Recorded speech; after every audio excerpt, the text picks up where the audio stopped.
Hello friends, my name is Mikhael. I'm from Talenta Graha School. Today I want to present about Sumatran tiger. Sumatran tiger is originally from Indonesia. In Sumatran forest, Sumatran tiger is the only surviving tiger population in Sumatran island. This is the map of Sumatra.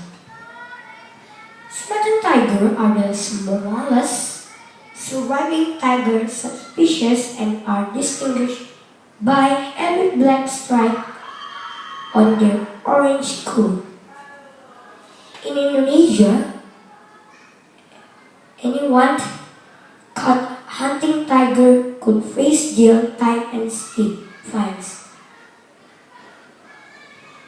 The last of the Indonesian tiger, less than 402 days, are all the survival in the remaining patches. Thank you friends for the presentation. Bye.